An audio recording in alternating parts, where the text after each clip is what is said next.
बेटी की विदाई, पिता के सम्मान की लड़ाई। शादी के बाद बिदाई का समय था।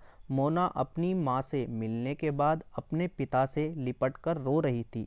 वहाँ मौजूद सब लोगों की आंखें नम थी। मोना ने घूंघट निकाला हुआ था। वह अपनी छोटी बहन के साथ सजाई गई गाड़ी के नज़दीक आ गई। दूल्हा प्रदीप अपने खास मित्र विकास के साथ बातें कर रहा था। विकास यार, प्रदीप सबसे पहले घर पहुंचते ही होटल इंडियन चलकर बढ़िया खाना खाएंगे। यहाँ तेरी ससुराल में खाने का मज़ा नहीं आया। तभी पास में खड़ा प्रदीप का छोटा भाई अभिषेक बोला, हाँ यार, पनीर कुछ ठीक नहीं था और रस मलाई में रस नहीं था। और वह ही कर जोर से हंसने लगा। प्रदीप भी पीछे नहीं रहा। अरे हम लोग होटल इंडियन चलेंगे, जो खाना है खा लेना, मुझे भी यहाँ खाने में मज़ा नहीं आया। रोटियां भी गर्म नहीं थी। अपने पति के मुंह से यह शब्द सुनते ही मोना, जो घूंघट में गाड़ी में बैठने जा रही थी, वापस मुड़ी। गाड़ी के फाटक को जोर से बंद किया। घूंघट हटाकर अपने पापा के पास पहुंची। अपने पापा का हाथ अपने हाथ में लिया। मैं ससुराल नहीं जा रही हूँ पिताजी, मुझे यह शादी मंजूर नहीं है। यह शब्द उसने इतनी जोर से कहे कि सब लोग हक्के बक्के रह गए। सब नज़दीक आ गए। मोना के ससुराल वालों पर तो जैसे पहाड़ टूट पड़ा। मामला क्या था यह किसी की समझ में नहीं आ रहा था। तभी मोना के ससुर सुरेश जी ने आगे बढ़कर मोना से पूछा, लेकिन बात क्या है बहू? शादी हो गई है, विदाई का समय है, अचानक क्या हुआ कि तुम शादी को नामंजूर कर रही हो? प्रदीप की तो मानो दुनिया लुटने जा रही थी। वह भी मोना के पास आ गया। प्रदीप के दोस्त भी, सब लोग जानना चाहते थे कि आखिर ऐन वक्त पर ऐसा क्या हुआ कि दुल्हन ससुराल जाने से मना कर रही है। मोना ने अपने ससुर से कहा, बाबूजी, मेरे माता पिता ने अपने सपनों को मारकर हम बहनों को पढ़ाया लिखाया, काबिल बनाया। आप जानते हैं एक बाप के लिए बेटी क्या मायने रखती है। आप व आपका बेटा नहीं जान सकते, क्योंकि आपके कोई बेटी नहीं है। मोना रोती हुई बोले जा रही थी, आप जानते हैं मेरी शादी के लिए व शादी में बारातियों की आवा भगत में कोई कमी न रह जाए, इसके लिए मेरे पिताजी पिछले 1 साल से रात को 2-3 बजे तक लगातार मेरी माँ के साथ योजना बनाते थे। खाने में क्या बनेगा, रसोइया कौन होगा। पिछले 1 साल से मेरी माँ ने नई साड़ी नहीं खरीदी, क्योंकि मेरी शादी में कमी न रह जाए। दुनिया को दिखाने के लिए अपनी बहन की साड़ी पहनकर मेरी माँ खड़ी है। मेरे पिता की इस 150 रुपये की नई टी शर्ट के पीछे बनियान में 100 छेद हैं। मेरे माता पिता ने कितने सपनों को मारा होगा। न अच्छा खाया न अच्छा पिया, बस एक ही ख्वाहिश थी कि मेरी शादी में कोई कमी न रह जाए।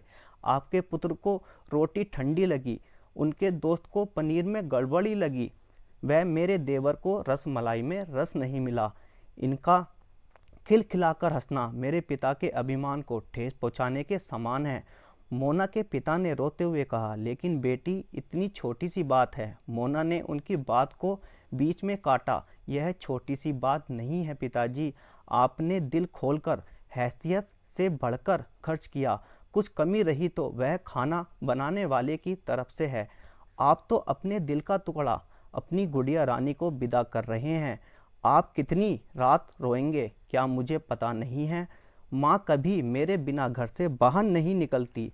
कल से वह बाजार अकेली जाएगी, क्या जा पाएगी? जो लोग पत्नी या बहू लेने आए थे वह खाने में कमियां निकाल रहे हैं। मुझ में कोई कमी आपने नहीं रखी, यह बात इनकी समझ में क्यों नहीं आती? मोना के पिता करण जी ने मोना के सर पर हाथ फिराया। अरे पगली, बात का बतंगड़ बन रहा है। मुझे तुझ पर गर्व है कि तू मेरी बेटी है, लेकिन बेटा, इन्हें माफ़ कर दे, तुझे मेरी कसम, शांत हो जा। तभी प्रदीप ने आकर करण जी के हाथ पकड़ लिए। मुझे माफ़ कर दीजिए बाबूजी, मुझसे गलती हो गई। मैं उसका गला बैठ गया था, वह रो रहा था। तभी सुरेश जी ने आगे बढ़कर मोना के सर पर हाथ रखा। मैं तो बहू लेने आया था, लेकिन ईश्वर बहुत कृपालु है, उसने मुझे बेटी दे दी। वह बेटी की अहमियत भी समझा दी। मुझे ईश्वर ने बेटी नहीं दी, शायद इसलिए कि तेरे जैसी बेटी मेरे नसीब में थी। अब बेटी इन नालायकों को माफ़ कर दे, मैं हाथ जोड़ता हूँ। और सुरेश जी ने सचमुच हाथ जोड़ दिए। वह मोना के सामने सर झुका दिया। मोना ने अपने ससुर के हाथ पकड़ लिए। बाबूजी, सुरेश जी ने कहा। बाबूजी नहीं, पिताजी। मोना की भावुक होकर सुरेश जी से लिपट गई। सुरेश जी ऐसी बेटी पाकर गौरव की अनुभूति कर रहे थे। मोना अब राजी खुशी अपने ससुराल रवाना हो गई। पीछे छोड़ गई थी आंसुओं से भीगी अपने माता पिता की आंखें, अपने पिता का वह आंगन जिस पर कल तक वह चहकती थी। आज से इन आंगन की चिड़िया उड़ गई थी। इस कहानी के अनमोल विचार: बेटी माँ बाप का अभिमान व अनमोल धन होती है, पराया धन नहीं है। कभी हम शादी में जाएं तो ध्यान रखें कि पनीर की सब्जी बनाने में एक पिता ने कितना कुछ खोया होगा, कितना खोएगा। आपका आंगन उजाड़कर दूसरों के आंगन को महकाना कोई छोटी बात नहीं। खाने में कमियां न निकालें।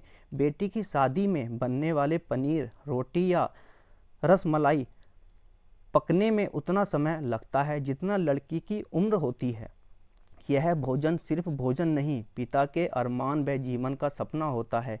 बेटी की शादी में बनने वाले पकवान में स्वाद कई सपनों से कुचलने के बाद आता है। वह उन पकवान में सालों लग जाते हैं। बेटी की शादी में खाने की कद्र करें। अगर आपको यह सत्य घटना पर आधारित स्टोरी अच्छी लगी हो तो प्लीज़ इस चैनल को सब्सक्राइब जरूर करें, क्योंकि मुझे आपके प्यार और सपोर्ट की बहुत ज़रूरत है। मिलता हूँ ऐसी ही किसी अनोखी कहानी के साथ, सच्ची घटना के साथ। जय हिंद, जय भारत।